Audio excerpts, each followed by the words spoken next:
Hi Anna, my name is Brian, I'm 52. I'm a former journalist and speechwriter, and I live in Bournemouth with my wife and 2 children. I wanted to do a report for your channel.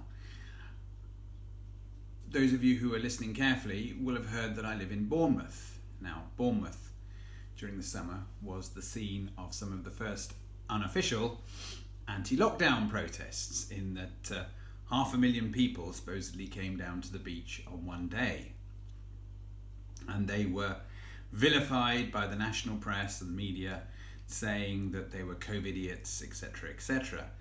Now, I was on the beach at the time, and I saw the photojournalists with their long lenses desperately trying to create the illusion that we were all knee to knee on the beach, which wasn't the case. But certainly, all these people were not obeying social distancing rules. They weren't wearing masks, and you'd think that this would have had a big impact on the town. So I was in Starbucks last week, and I went in, and the barista told me to put on my mask, and I said what I normally say. I said, I'm sorry, I'm exempt. But he rattled me a bit, and I said, do you know how many people have died of coronavirus in the last 3 months in the whole of Dorset?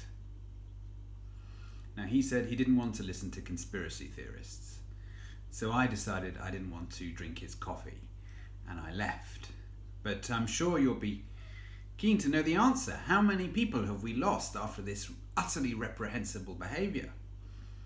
The answer is 1. And for this one person, we are suffering economic disaster. If I walk around the town, the restaurants are still closed. Some of the restaurants are still closed. There are businesses not functioning, and certainly things like the language school. As a family, we rely on a student. Our last foreign student staying in the house was in February.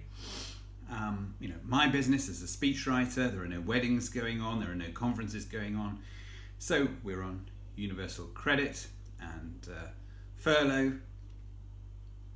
So this is an extremely difficult time for us, and Bournemouth has a huge elderly population vulnerable to COVID, but nobody is dying, and I just don't understand what is going on. So Anna, please carry on with your campaign to lift the lockdown and get rid of all these measures, because it really isn't, the economic damage far outweighs the human lives that are at risk.